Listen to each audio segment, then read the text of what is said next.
Hello बच्चों, welcome to my YouTube channel नन्हे फरिश्ते। और कौन है ये नन्हे फरिश्ते? आप सब लोग जो कभी किसी का दिल नहीं दुखाते हो, है ना। कौन होते हैं फरिश्ते? जो कभी किसी का दिल नहीं दुखाते हैं, किसी से बद्दुआ नहीं लेते, सबसे दुआएं लेते हैं।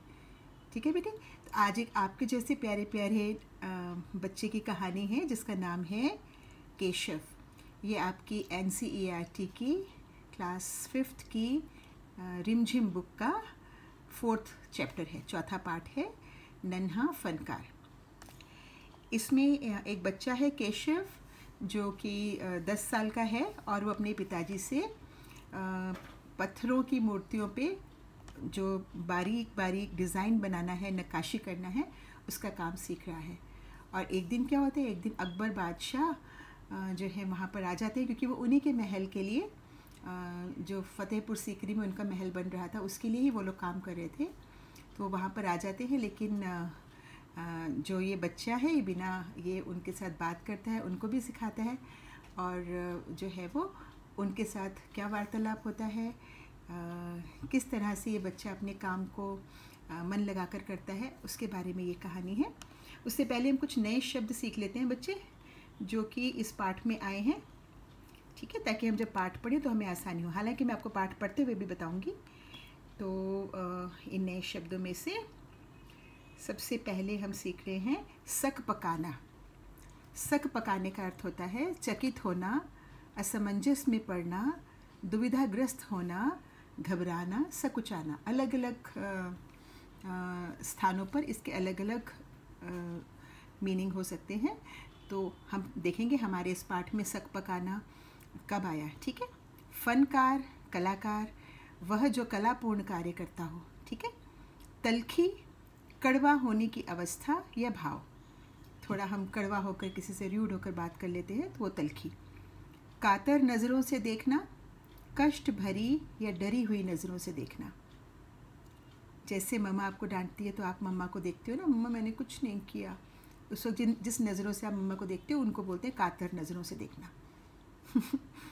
भौचक, हैरान, चकित, हक्का बक्का। बदहवासी, रोग, भय, शोक आदि से उत्पन्न अवस्था के कारण मन और बुद्धि का संतुलन बिगड़ जाना, उसे बोलते हैं बदहवासी की स्थिति होना। ठीक है, हम पढ़ेंगे यहाँ पर कब आया। खींचकर, चिढ़कर, असमंजस, धर्म संकट, दुविधा, संशय। सक पकाना, ये पहले हो चुका है। कौतूहल, जिज्ञासा, किसी वस्तु को देखने या जानने की इच्छा या चाहत, उसे बोलते हैं कौतूहल। पापा ये क्या है, मम्मा ये क्या है, ऐसा क्यों होता है, आप पूछते हो ना, वो आपका कौतूहल है कि ऐसा क्यों होता है, वो जानने के लिए। ठीक है। और भी यहाँ पे कुछ शब्द आए हैं। एहसास, एहसास इसका अर्थ क्या होता है? अनुभव होना या प्रतीति या ध्यान या ख्याल। ठीक है, मुझे एहसास है कि मेरी माँ थोड़ी बीमारी से उठी हैं तो मैं उनकी मदद करता हूँ। गंभीरता, स्थिर चित्त या गंभीर होने की अवस्था या भाव, चंचलता नहीं, गंभीरता। चहकना, खुशी में खिल कर बोलना। व्यक्तित्व, व्यक्ति की विशेषता या गुण। मुआयना, किसी काम, बात या व्यवहार को बारीकी से जांचने की क्रिया, जिसको हम निरीक्षण या इंस्पेक्शन भी बोलते हैं, है ना। किसी काम को बहुत ध्यान से देखना कि अच्छा यहाँ पे क्या हो रहा है, ऐसा क्या है, उसको, या किसी के व्यवहार को बारीकी से जांचने की क्रिया या निरीक्षण। इस पाठ में कुछ मुहावरे भी आए हैं बच्चों। सबसे पहला मुहावरा आया है माथा ठनकना। माथा ठनकने का अर्थ होता है किसी अनिष्ट या अनहोनी की आशंका होना। उल्टे पांव लौटना, कहीं पहुंचते ही वहां से पूर्व स्थान की ओर वापस चल पड़ना, उसको बोलते हैं उल्टे पांव लौटना। चेहरा चमक उठना, अत्यधिक प्रसन्न हो जाना या खुशी से भर जाना। ठीक है, तो ये थे कुछ नए शब्द और मुहावरे जो इस पाठ में आए हैं। अब हम ये पाठ पढ़ना शुरू करते हैं। नन्हा फनकार। वह लड़का एक चौकोर लाल पत्थर के पास बैठ गया। उसने जल्दी जल्दी कोई प्रार्थना बुदबुदाई और छेनी हथौड़ा उठाकर अपने काम में जुट गया। कुछ दिन पहले ही उसने इस पत्थर पर घंटियों की कतारें और कड़ियाँ उकेरना शुरू किया था। लड़के ने एक अधबनी अधूरी घंटी पर छेनी की नोक टिकाई और सावधानीपूर्वक हथौड़े से घंटी पर नक्काशी करने में जुट गया। हथौड़े के वार से पत्थर पर जो कटाव उभरता, उससे पत्थर की किरचें छितरा जाती और वह आंखें सिकोड़ लेता। साथ साथ धीमी आवाज़ में वह कुछ गुनगुनाने भी लगता। उसके चारों ओर दूसरे संग तराश भी अपने अपने काम में डूबे हुए थे। थोड़ा सा समझ लेते हैं। तो ये जो बच्चा था, ये एक चौकोर लाल रंग का पत्थर था, उसके पास बैठ गया और उसने जल्दी जल्दी कोई प्रार्थना बुदबुदाई। बुदबुदाना का मतलब अर्थ होता है मुंह में कुछ बोलना, मतलब जोर से नहीं, जोर से गाकर प्रार्थना नहीं की, मुंह में बोलना, उसको बोलते हैं बुदबुदाना। और छेनी हथौड़ा उठाकर अपने काम में जुट गया। छेनी और हथौड़ा से ही जो है वो ये दोनों औजार हैं जिनसे कि वो अपनी जो मूर्तियाँ थीं, पत्थर की मूर्तियाँ, उनमें डिज़ाइन बनाता था, उनको उनमें नक्काशी करता था। तो कुछ दिन पहले ही उसने इस पत्थर पर घंटियों की कतारें और कड़ियाँ उकेरना शुरू किया था। तो उसकी जो वहाँ पे किसकी वो फ़ोटो बनाता था, घंटियाँ थी, जैसे मंदिर की घंटियाँ या डेकोरेशन वाली घंटियाँ होती हैं ना पत्थरों की, उसमें कतार होती है, लाइनें, और कड़ियाँ होती हैं, थोड़ा थोड़ा गोल गोल गोल गोल डिज़ाइन। उकेरना शब्द का अर्थ होता है, क्योंकि वो उस पर ड्रॉ नहीं कर रहा था, वो उस पर वो क्या कर रहा था, छेनी से हथौड़े पर मार रहा था, तो वहाँ पे क्या होता है, थोड़ा सा पत्थर हट जाता था वहाँ से और उस जगह पे डिज़ाइन बन जाता था। ठीक है, जैसे आप कभी स्क्रैच करते हो कहीं पर तो उस जगह पे आपके निशान पड़ जाते हैं, तो ऐसे यहाँ पे वो पत्थर है तो उसको मजबूत औजार चाहिए। छेनी हथौड़े की मदद से वो अपना ये नक्काशी का कार्य कर रहा था। तो लड़के ने एक अधबनी अधूरी घंटी, वो पिछले दिन कोई एक घंटी पे डिज़ाइन बना रहा था और बनाते बनाते छोड़ गया, तो वो आधी बनी अधूरी घंटी पर छेनी की नोक टिकाई और सावधानीपूर्वक हथौड़े से घंटी पर नक्काशी करने में जुट गया, उस पर वो डिज़ाइन बनाने में जुट गया। तो जब वो हथौड़े से पत्थर पर वार करता था ना, तो वहाँ पे जो कटाव आता था, मतलब थोड़ा सा उस पर कट होता था ना, तो जो वहाँ से पत्थर निकलता था, वो उसकी किरचें, उसके जो छोटे छोटे टुकड़े थे, वो इधर उधर बिखर जाते थे। तो वो अपनी आँखों को सिकोड़ लेता था। कुछ चश्मा या कुछ इस तरह के तो उसके पास नहीं थे सामान, तो वो अपनी आँखों को थोड़ा सा बंद कर लेता था ताकि मेरी आँखों में वो ना पड़े। और वो साथ में धीमी आवाज़ में कुछ गुनगुनाता भी था, हल्का हल्का गाना भी गा रहा था। इससे क्या मालूम चलता है कि वो अपने काम को पूरी तन्मयता से के साथ, पूरी लगन के साथ और बड़े मज़े लेकर अपने काम को सीख रहा है ना। जिस काम को करते हुए हम खुश होते हैं, वो काम हमारे दिल के पास होता है। और उस बच्चे के आसपास दूसरे संग तराश भी, जो उसकी तरह और लोग भी थे जो उस काम में लगे हुए थे, वो लोग भी अपने अपने काम में डूबे हुए थे। ठीक है, ये देखो बेटे, इस पिक्चर में यहाँ पर है, यहाँ पे क्या है, ये बच्चा अपने छेनी हथौड़े की मदद से, ये देखो, इसको बोलते हैं छेनी, है ना, बड़ा सा कील जैसा, और ये है इसके पास हथौड़ा। इसकी मदद से ये जो डिज़ाइन बने हुए हैं ना, इनको वो ठक ठक ठक ठक करके वहाँ से इस पूरी लाइन से ठक ठक ठक ठक ठक ठक ठक ठक करके उतारता है वो, और उस जगह पे जो कटाव बनता है उससे वो डिज़ाइन बनता है। ये इसने अपने पास पूरी घंटियाँ रखी हुई हैं जिनको वो बना रहा है। ये नई बनी है अभी और ये बन चुकी हैं, है ना। तो अब पढ़ते आगे क्या है। केशव 10 साल का था और अभी अपना काम सीख ही रहा था। पिता के एक बार करके दिखा देने पर वह सीधी लकीरों वाले और घुमावदार डिज़ाइन उकेर सकता था। अब तक उसने नक्काशी का जो भी काम किया था, उनमें से इन घंटियों को बनाना ही सबसे ज़्यादा मुश्किल था। केशव जानता था कि एक दिन तो ऐसा ज़रूर आएगा जब वह बहुत बारीक जालियाँ, महीन नफीस बेल बूटे, कमल के फूल, लहराते हुए सांप और इठलाकर चलते हुए घोड़े, ये सब पत्थर पर उकेर पाएगा, ठीक उसी तरह जैसे उसके पिता बनाते हैं। कई साल पहले जब वह पैदा भी नहीं हुआ था, उसके माता पिता गुजरात से आगरा आकर बस गए थे। बादशाह अकबर उस वक्त आगरे का किला बनवा रहे थे और केशव के पिता को यही काम मिल गया। थोड़ा सा समझ लेते हैं बेटे। केशव कितने साल का था? 10 साल का था और अभी अपना काम सीख रहा था। तो उसके पिता ने उसको एक बार करके दिखा दिया था और फिर वो उसको देख देख के ऐसे समझ गया था और वो अपना खुद ट्राई कर रहा था।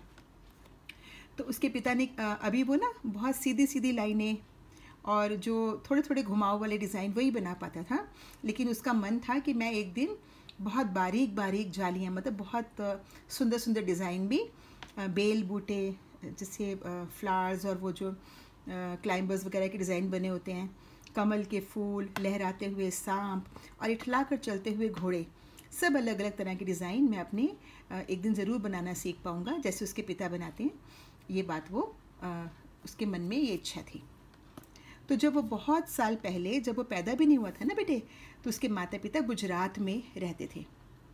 गुजरात हिंदुस्तान का शहर है, आपको मालूम है, समुद्र के किनारे है, 3 तरफ समुद्र है। गुजरात इकलौता शहर हिंदुस्तान का राज्य है जिसके 3 तरफ समुद्र, 3 सीमाओं से समुद्र लगता है। तो गुजरात से वो आगरा आकर बस गए थे उसके माता पिता। तो उस वक्त बादशाह अकबर थे, हिंदुस्तान के बादशाह थे।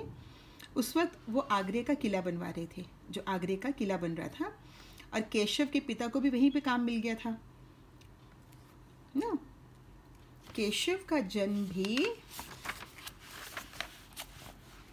आगरे में ही हुआ था। उसे गुजरात के पुश्तैनी गांव जाने का तो कभी मौका ही नहीं मिला। आगरे की गलियां और अब सीकरी, बस यही उसका घर थी। ये देखो बेटे किला, इसमें कितने सुंदर सुंदर डिज़ाइन बने हुए हैं, है ना। मैं आपको बाद में इसमें इमेजेस बताऊंगी, फ़ोटोज़ डालूंगी, मैप डालूंगी बेटे, जिसमें आप देख पाओगे हिंदुस्तान में आगरा कहाँ है, गुजरात कहाँ है जहाँ से वो लोग आए थे। और ये वाला किला भी बड़ी ये फ़ोटो के रूप में डालूंगी। देखो बेटे कितने सुंदर डिज़ाइन बने हैं यहाँ पे, देख रहे हैं कितना बारीक बारीक काम है, सब कलाकारों ने काम किया है ये, है ना। ये फतेहपुर सीकरी का किला है। अच्छा, तो उसका जन्म कहाँ हुआ था? इसका जन्म भी केशव का आगरे में ही हुआ था। और जो गुजरात में उसका पुश्तैनी गांव था ना, पुश्तैनी गांव मतलब जहाँ पे उनके दादाजी के दादाजी जो हमारा घर होता है, पुश्तैनी गांव, वहाँ पे तो उसको मौका नहीं मिला जाने का अभी तक। बस वो आगरा में ही रहता था, आगरे की गलियाँ, और आगरा के पास में ही है सीकरी जहाँ पे वो काम करने जाता था, बस यहीं पे वो रहता था। चारों ओर हो रही छेनी हथौड़ों की ठक ठक खड़ खड़ के बीच केशव को किसी के कदमों की आहट भी न सुनाई पड़ी। इसलिए अचानक कानों में एक आवाज़ पड़ने पर वह चौंक गया। माशाअल्लाह, ये घंटियाँ कितनी सुंदर हैं, तुमने खुद बनाई हैं? पीछे मुड़कर केशव ने आंखें उठाई तो उसे एक आदमी दिखा। थोड़ा सा पढ़ लेते हैं, इसका समझ लेते हैं। तो वो वहाँ पे वो अपना कार्य कर रहा था छेनी हथौड़ों से, बाकी लोग भी संग तराश थे, वो लोग भी कर रहे थे, और उस आवाज़ के बीच में केशव अपने काम को पूरा एंजॉय करके पूरा वो अपने काम में तल्लीन था। तो उसको पैरों की आवाज़ नहीं सुनाई पड़ी और उसको पीछे से आवाज़ आई एक, माशा अल्लाह, जैसे हम लोग बोलते हैं ना, वाह वाह कितना सुंदर है। ऐसे ये उर्दू का शब्द है, उर्दू भाषा का शब्द है, क्योंकि ये मुस्लिम थे ना बादशाह अकबर, कि माशा अल्लाह मतलब बहुत सुंदर, वाह ये घंटियाँ कितनी सुंदर हैं, तुमने खुद बनाई हैं? तो केशव इस आवाज़ से चौंक गया और उसने पीछे मुड़कर देखा तो उसको नज़र आया। पीछे मुड़कर केशव ने आंखें उठाईं तो उसे एक आदमी दिखा। बेशक मैंने ही ये घंटियाँ बनाई हैं, क्या मैं आपको पत्थरों पर नक्काशी करता नज़र नहीं आ रहा? देखते नहीं मैं ही पत्थर को तराश रहा हूँ। केशव ने बड़ी तल्खी से जवाब दिया। हमने अभी भी तल्खी का अर्थ समझा था ना बेटे, थोड़ा सा चिढ़कर, थोड़ा सा गुस्से से उसने ये जवाब दिया। हालांकि कोई बड़ा ऐसे पूछे तो हमें ऐसा बोलना तो नहीं चाहिए, लेकिन जो केशव है वो उस वक्त अपने काम में डूबा हुआ था और उसको अचानक किसी की आवाज़ आई तो उसने इस तरह से जवाब दिया।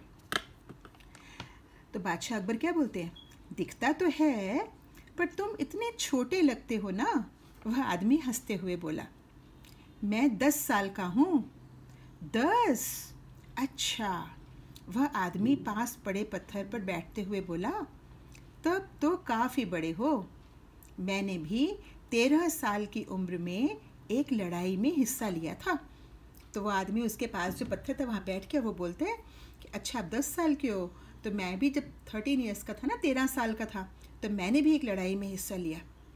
अब केशव उस आदमी को अच्छी तरह देख पा रहा था। उसकी उम्र रही होगी 30 से ऊपर। कद मंझोला था। वह सफ़ेद अंग रखा और पाजामा पहने हुए था। उसके लंबे बाल गहरे लाल रंग की पगड़ी में अच्छी तरह से ढके हुए थे। तो केशव ने अब ध्यान से उस आदमी को देखा। जब उसने बोला लड़ाई में हिस्सा लिया, तो लड़ाई में हिस्सा लिया मतलब फिर उसने ध्यान से उस आदमी को देखा कि वो 30 ईयर्स से ज़्यादा है, 30 साल से ऊपर की उसकी उम्र है, मंझोला कद है और सफ़ेद अंग रखा पहना हुआ है। ये देखा आपने, अंग रेखा किसको बोलते हैं बेटे? जो ये बड़ी सी ड्रेस होती है ना, गाउन की तरह ड्रेस होती है, इसको अंग रेखा बोलते हैं बेटे। और देखो केशव बड़े ध्यान से इनको देख रहा है। तो उसने बोला कि अच्छा, ये उस आदमी को वो ध्यान से देख रहा है और मन में क्या सोच रहा है, लगता है कोई बहुत बड़ा आदमी है। केशव ने उस आदमी के गले में पड़ी बड़े बड़े मोतियों की माला और उंगलियों की अंगूठियों को देखते हुए सोचा। तीखी नाक, बड़ी बड़ी आँखें, होठों को ढकते हुए नीचे की तरफ आती घनी मूछें। केशव उस आदमी के व्यक्तित्व का मुआयना कर ही रहा था कि तभी उस आदमी ने एक नक्काशी की तरफ इशारा करते हुए कहा, इस लड़ी में अभी काफ़ी काम बाकी है। ठीक है, तो केशव ने क्या देखा, उस आदमी के गले में बड़ी बड़ी मोतियों की माला थी, उंगलियों में अंगूठियाँ थीं। अब कौन पहनेगा बड़ी बड़ी मोतियों की माला, उंगलियों में अंगूठी? जो बहुत राजसी बड़े घर का होगा, है ना। और जो है मूछें थी बड़ी बड़ी। तो केशव को अब लगा कि भाई मैंने तो कुछ गड़बड़ कर दी है, मैंने जो है इससे इस तरह से बात करी है ना, इतनी तलखी से उससे बात करी है ना। तो वो उसका मुआयना, उसके व्यक्तित्व का मुआयना कर रहा था। व्यक्तित्व का अर्थ क्या होता है? किसी इंसान के व्यक्तित्व का अर्थ क्या होता है बच्चे? किसी व्यक्ति के गुणों को, उसकी पर्सनैलिटी को ध्यान से देखना, उसको व्यक्तित्व बोलते हैं उसका। मुआयना मतलब ध्यान से उसको देख रहा था, उसकी वो एक तरह से जांच कर रहा था, बारीकी से देख रहा था उसको, है ना। तो तभी उस आदमी ने उस नक्काशी की तरफ इशारा करते हुए कहा कि इस लड़ी में तो अभी काफ़ी काम बाकी है। इससे पहले कि केशव कोई जवाब देता, उसने किसी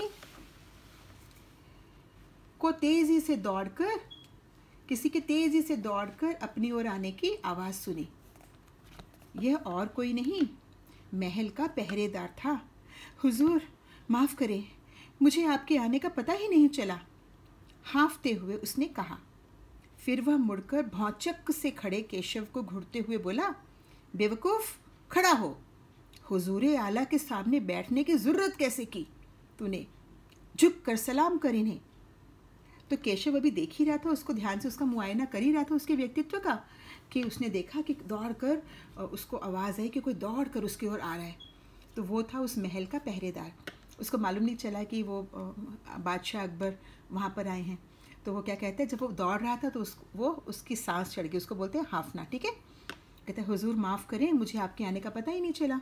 और फिर वो केशव को देख के बोलता है, केशव भौचक सा खड़ा था। भौचक सा मतलब उसको समझ नहीं आ रहा था कि क्या हो रहा है, मतलब मैं क्या करूँ अभी। वो थोड़ा सा इस तरह से खड़ा हुआ था।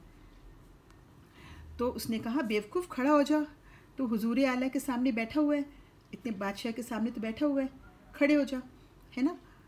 अब केशव का माथा ठनका। माथा ठनकना हमने पढ़ा ना बेटे, उसमें क्या बोलते हैं मुहावरे में, माथा ठनकने का अर्थ क्या होता है? किसी अनिष्ट या अनहोनी की आशंका होना।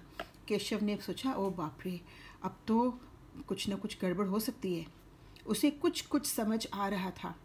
बदहवासी, बदहवासी का अर्थ क्या होता है बेटे? अभी हमने पढ़ा ना, किसी खबर या किसी जो है वो रोग या किसी भय या शोक आदि से उत्पन्न अवस्था के कारण मन और बुद्धि का संतुलन बिगड़ जाना।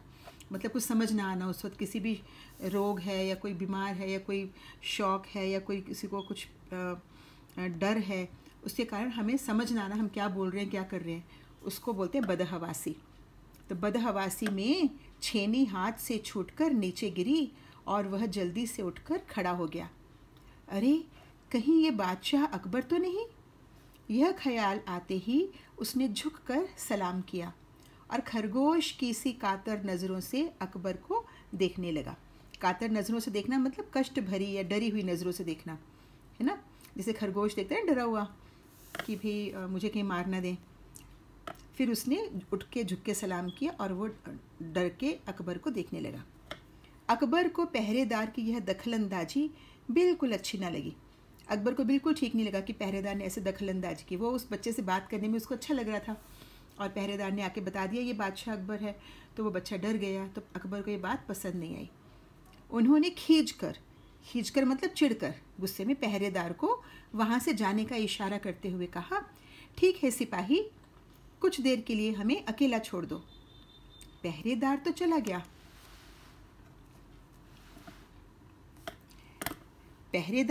गया। मगर केशव असमंजस मतलब धर्म संकट में, दुविधा में, संशय में पड़ गया।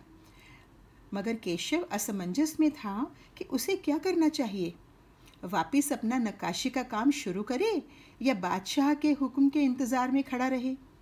दिल तो उसका अभी भी धक धक कर रहा था। हाँ, पर अब वह डरा हुआ नहीं था, क्योंकि अकबर प्यार से उसे देखते हुए मुस्कुरा रहे थे। तो बच्चा बेचारा असमंजस की स्थिति में था कि अब मैं क्या करूं, मैं वापस अपना काम करूं कि मैं बादशाह के हुक्म का इंतज़ार करूं। तो लेकिन अब वो डरा हुआ नहीं था, क्योंकि अकबर बादशाह उसको प्यार से देख रहे थे। जब हम प्यार से मुस्कुरा कर देखते हैं तो हमसे जो है वो डरने वाली फीलिंग किसी को नहीं आती है ना। तो हमें क्या किसी से गुस्से से देखना चाहिए कि प्यार से? यस, प्यार से। फरिश्ते ना, क्या हुआ?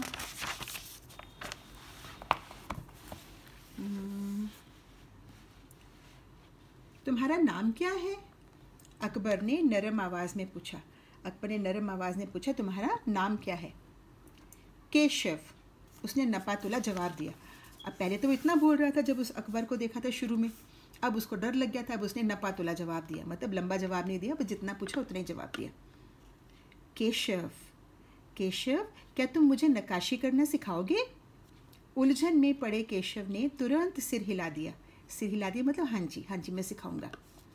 तब तो तुम्हें मेरे लिए हथौड़े और छेने का भी इंतज़ाम करना होगा। केशव फुर्ती से अपने पिता के पास भागा गया और उनका छेनी हथौड़ा उठाकर उल्टे पांव लौट आया। उल्टे पांव का अर्थ होता है बेटे कि जाना और वापस आना। हम कहीं जाते हैं और वहाँ से उसी वक्त लौट आते हैं, उसको बोलते हैं उल्टे पांव लौट आना। दोस्ताना अंदाज में अकबर केशव के पास ज़मीन पर बैठ गए और पास में पड़े पत्थर को खींचते हुए बोले, ठीक है, अब बताओ कि मुझे क्या करना है। केशव ने संदेह भरी नज़रों से अकबर की ओर देखा। हुजूर, क्या आप यह सब करेंगे? संदेह भरी नज़र मतलब शक, थोड़ा सा उसको समझ नहीं आ रहा था कि ये करना चाहिए अकबर को कि नहीं करना चाहिए, है ना। तो कहते हैं, हुजूर, क्या आप यह सब करेंगे? क्यों नहीं, मुझे तो विश्वास है कि मैं सीख ही लूँगा। नहीं, मेरा मतलब ये नहीं था। केशव सकपका गया। केशव तो ये कहना चाह रहा था कि महाराज अकबर जो है वो बादशाह अकबर ये वाला काम करेंगे, और बादशाह अकबर ये समझ रहे थे कि शायद केशव ये कहना चाह रहा है कि मैं सीख नहीं पाऊँगा, है ना। तो केशव कहते नहीं, मेरा ये मतलब नहीं था। वो सकपका गया। दरअसल मैं कहना चाहता था कि आप इतने बड़े बादशाह हैं, ये ठीक नहीं लगता। उसने कुछ अनमने भाव से कहा, है ना, अनमने भाव से उसने कहा। उसका मन नहीं था ये कहने का, पर उसने कह दिया कि ये ठीक नहीं लगता कि आप, वैसे तो वो खुश हो रहा था कि मेरे से कोई सीखेगा, कोई मुझसे सीखे, और वो चाह रहा था कि वो उनसे सीखे, लेकिन उसने अनमने भाव से कहा कि ये ठीक नहीं लगता कि बादशाह अकबर जो है वो ये वाला काम करें। अकबर हंसकर बोले, अच्छा, लेकिन पिछले हफ्ते तो मैंने मिट्टी से भरी डलिया ढोने में किसी की मदद की थी। क्या यह काम उससे भी ज़्यादा मुश्किल है? तो अकबर कहते हैं, लेकिन पिछले हफ्ते तो मैंने कोई मिट्टी की डलिया उठा के जा नहीं पा रहा था, तो मैंने उसकी उठाकर चलने में मदद की, तो वो तो इजी काम था। क्या ये उससे भी ज़्यादा मुश्किल है? केशव अभी भी असमंजस की स्थिति में था, कंफ्यूज था। केशव को अभी भी नहीं समझ में आ रहा कि मैं सिखाऊं ना सिखाऊं। वह अकबर के पास बैठ गया और उन्हें छेनी पकड़ने का सही तरीका सिखाने लगा। फिर जैसे कि केशव के पिता ने उसे सिखाया था, उसने कोयले के टुकड़े से पत्थर पर लकीरें खींचकर एक आसान सा नमूना बनाया और गंभीरता से कहा। फिर उसने क्या किया, जैसे उसके पिता ने उसको सिखाया था कि आप ऐसे कोयले के टुकड़े से ड्राइंग बना दी थी, और उसके बाद उसको बोला था कि भी इसके ऊपर ऊपर ऊपर ऊपर आप धीरे धीरे धीरे धीरे करके मारो, है ना, उसको चोट लगाओ छेनी से और फिर आपका डिज़ाइन बन जाएगा। तो उसने बड़ी गंभीरता से उसको बोला। गंभीरता का मतलब क्या होता है? स्थिर चित्त या गंभीर होने की अवस्था या भाव, मतलब ऐसे हंसी मजाक में ऐसे नहीं, बड़ा सीरियसली उसने उनको बताया, स्थिर चित्त होकर बताया शांति से। देखिए, सिर्फ इन्हीं लकीरों को बहुत ध्यान से तराशना है। अकबर ने पत्थर पर छेनी रखी। क्या बोला उन्होंने कि देखिए, उसने कोयले के टुकड़े से पत्थर पर लकीरें खींचकर एक आसान सा नमूना बनाया और गंभीरता से कहा, देखिए, सिर्फ इन्हीं लकीरों को बहुत ध्यान से तराशना है। अकबर ने पत्थर पर छेनी रखी और ज़ोर से हथौड़े से वार किया, जिससे कटाव ज़्यादा गहरा हो गया। अब अकबर ने क्या किया, है ना, अकबर ने तो उसका कलाकार वाला तो वो नहीं था, उन्होंने अपने जैसे वो वार करते हैं, उन्होंने जोर से हथौड़े से वार किया। अब क्या हुआ, उससे ज़्यादा गहरा कट लग गया, उसके ऊपर ज़्यादा गहरा कटाव हो गया। अरे अरे, नहीं नहीं, केशव ने तुरंत गलती पकड़ी। हथौड़े को आहिस्ता से मारना है, ऐसे उसने करके दिखाया। और हाँ, अपनी आंखें थोड़ी मींच कर रखें, वरना किरचें उड़कर आंखों में चली जाएंगी। अकबर मुस्कुराए, जी हुजूर। तो उसने जैसे टीचर सिखाते हैं, वो तो टीचर था अकबर बादशाह को, उनको सिखा रहा था। तो अकबर ने ज़ोर से मारा, कटाव ज़्यादा गहरा हो गया। उसने कहा, अरे अरे, ऐसे नहीं। तो उन्होंने बोला कि आप ना हथौड़े को धीरे से मारो छेनी पर। तो उसने करके दिखाया, ऐसे मारना है और आँखों को मींच कर रखो ताकि आँखों में किरचे उड़कर ना जाए। तो अकबर बादशाह बोलते, जी हुजूर, यस सर, है ना। तो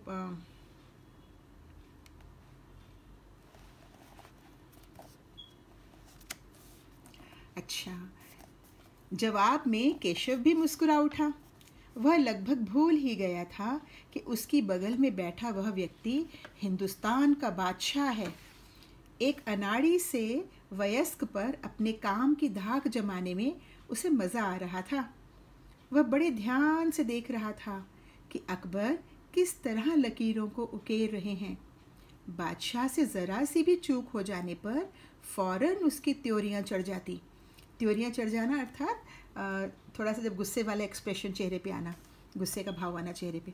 जैसे बेटे आप अगर अभी कभी किसी को थोड़ा सा भी गुस्सा बोलते हो ना, ये क्या कर रहे हो, ज़रा बोल के देखो मेरे साथ, ये क्या कर रहे हो, ऐसा नहीं करना।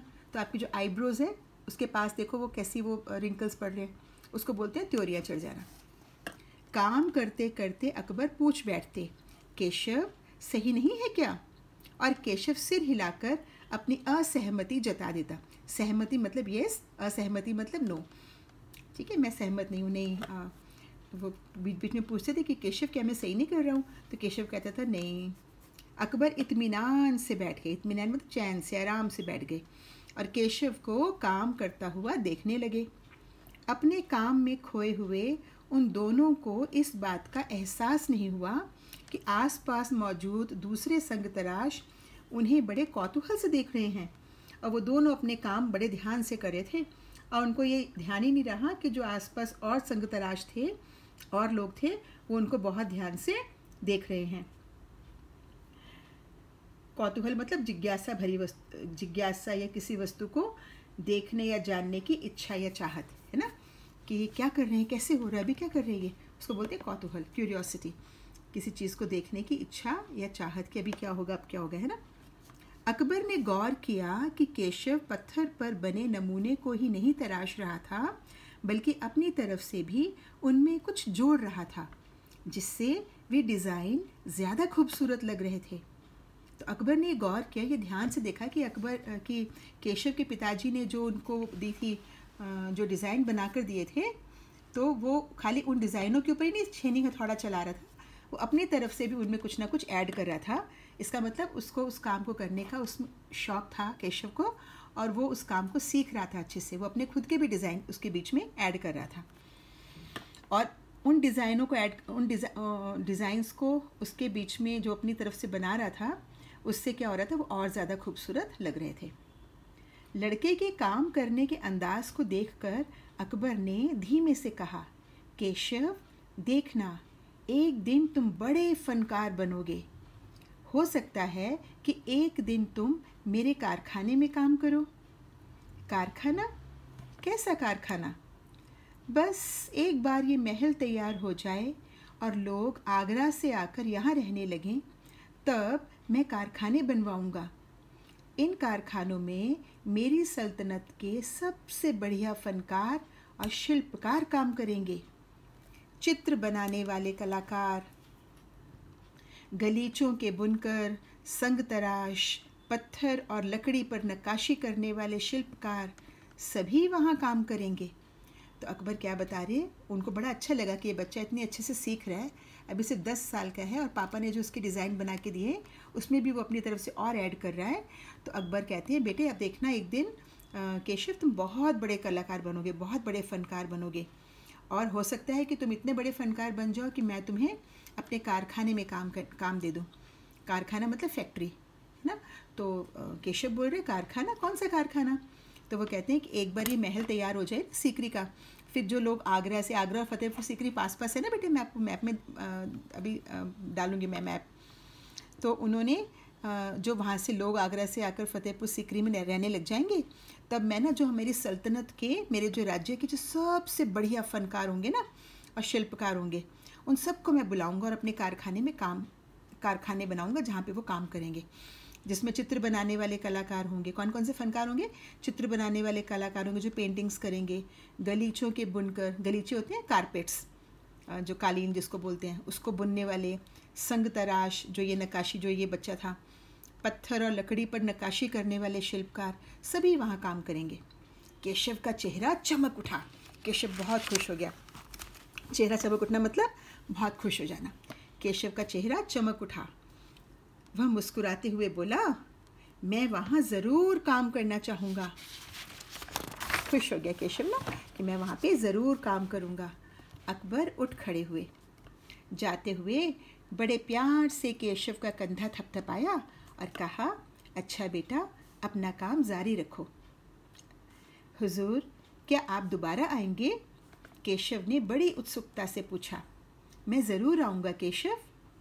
फिर तो पूरे दिन संग तराशों के बीच केशव की धूम मची रही। वह बार बार बादशाह से हुई अपनी मुलाकात सबको सुनाता रहा। रात हो चली थी। केशव बहुत थका हुआ था, पर आंखों में नींद कहाँ। वह धीरे से अपने पिता के बिस्तर में घुस गया। पिता ने मुस्कुराकर कहा, तुम तो अभी से इतने प्रसिद्ध हो गए हो। बादशाह सलामत ने कहा है कि एक दिन मैं बहुत बड़ा कलाकार बनूंगा।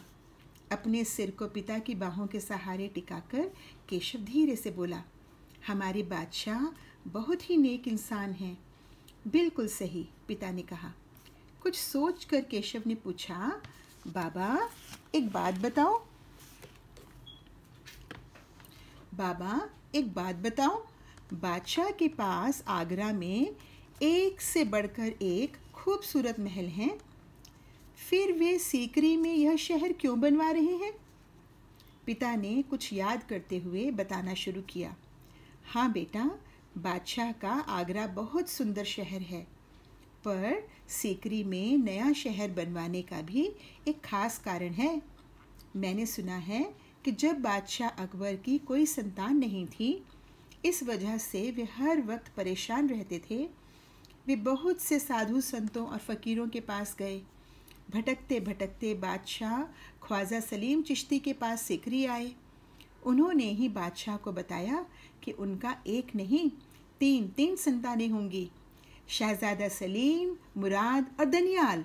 केशव ने चहकते हुए कहा। बिल्कुल सही। तब बादशाह ने ख्वाजा सलीम चिश्ती के सम्मान में सीकरी में नगर बसाने का फैसला किया था। केशव ने कहा, अच्छा अब समझा, इसीलिए बादशाह अकबर ने अपने बेटे का नाम सलीम रखा है। हाँ, और इसी कारण हम यहाँ एक नए शहर के लिए पत्थरों को तराश रहे हैं। केशव उनींदी आवाज़ में बोला। पिताजी ने देखा उनका लाडला बेटा सो गया है। तो फिर क्या हुआ बेटे? वो बच्चा कह रहा है कि अब सारा दिन जब बादशाह अकबर चले गए तो सारा दिन बाकी संग तराश उनके पास आके बोलते, अरे बाप रे, आपके, अरे वाह, आपके पास तो बादशाह अकबर आए थे, क्या हुआ, उन्होंने क्या बोला, आपने क्या बोला, कैसे सिखाया। सारा दिन वो सबको कहानियाँ सुना रहा था कि ऐसे मैंने बादशाह अकबर को सिखाया। तो बड़ा खुश हो गया। तो रात को वो अपने पापा के पास आया, पापा सो रहे थे, पापा के पास आया और आके लेट गया और अपने पापा से बात कर रहा था, पिताजी से। तो वो पूछता है कि पिताजी, बादशाह सलामत ने कहा है कि मैं एक दिन बहुत बड़ा कलाकार बनूंगा। तो पिताजी कहते हैं, हाँ बेटे, हमारे बादशाह बहुत ही अच्छे हैं, बहुत नेक इंसान हैं। तो वो कहते हैं, हाँ जी बिल्कुल सही पिताजी, लेकिन वो कहते हैं, पिताजी एक बात बताइए कि आगरा इतना सुंदर शहर है और इनके इतने खूबसूरत महल हैं आगरा में बादशाह अकबर के, फिर वो ये सीकरी में नया शहर क्यों बनवा रहे हैं। तो पिताजी को ने कुछ याद किया, हाँ बेटे मुझे कुछ याद आ रहा है। तो उनको ध्यान आया कि जो बादशाह जो है उनके कोई संतान नहीं थे, कोई बच्चा नहीं था ना। तो उन्होंने सब लोगों से जो भी उनको मिलता था, पीर फ़कीर, सबसे वो बोलते थे, लेकिन उनके बच्चा नहीं कोई था। तो उन्होंने एक बार वहाँ पे सीकरी में ख्वाजा सलीम चिश्ती हैं, उनके पास वो सीकरी में आए। तो उन्होंने बादशाह को बताया कि आप एक बच्चा कह रहे हो, आपके तो 3 बच्चे होंगे। तो केशव को याद आ गया तीनों राजकुमारों के नाम। उसने कहा शहजादों के नाम। उन्होंने बोला चहकते हुए, जैसे चिड़िया चहकती है ना, जब हम आपको कोई आंसर आता है बोलते ना ma'am ma'am ma'am ma'am ma'am मैं बताऊंगा, है ना। तो ऐसे केशव को याद था कि तीनों के नाम याद आ गए। तो उसने बोला चहकते हुए, शहजादा सलीम, मुराद और दनियाल। तो उसके पापा ने बोला, हाँ जी बिल्कुल सही बेटे। तो जब उनके तीनों बच्चे हुए तो उन्होंने फिर ये सोचा कि मैं यहाँ पर इन ख्वाजा सलीम चिश्ती ने मेरे को बताया कि मेरे बच्चे होंगे, तो मैं यहाँ पर उनके लिए एक शहर बसाऊंगा। और इसलिए उन्होंने इस शहर का काम शुरू किया। और उसी के लिए पिताजी कह रहे हैं, हम लोग जो पत्थरों को तराश रहे हैं, अब उसी शहर के लिए, महल बनाने के लिए ही पत्थरों को तराश रहे हैं। तो जैसे बेटे हम लोगों को कभी हमारे मम्मी पापा भी कभी हम कुछ ना कुछ हम भगवान जी से हम कुछ ना कुछ मन्नतें मांगते हैं या कुछ बोलते हैं भगवान जी, तो जब हमारी मन्नत पूरी हो जाती है तो हम जाते हैं, प्रसाद चढ़ाते हैं। कोई बोलता है कि मैं व्रत रखूँगा, मैं प्रसाद चढ़ाऊँगा, कोई बोलता है मैं नारियल चढ़ाऊँगा, कोई और थोड़ा सा वो बोलता है माता, जैसे माता का कोई है तो छत्र चढ़ाऊँगा, कुछ ना कुछ अपनी एक तरह से थैंक्स गिविंग ना। तो वो बादशाह थे, बादशाह तो बहुत अमीर हैं, तो उन्होंने बोला मैं पूरा शहर बसाऊँगा उनके लिए, ख्वाजा सलीम चिश्ती के लिए। तो ये था बच्चे आज का, मुझे उम्मीद है आपको पसंद आया होगा, है ना। इसको ध्यान से दोबारा पढ़ना बच्चों, और जो है मिलेंगे अगले वीडियो में। तब तक के लिए bye bye, take care, God bless you.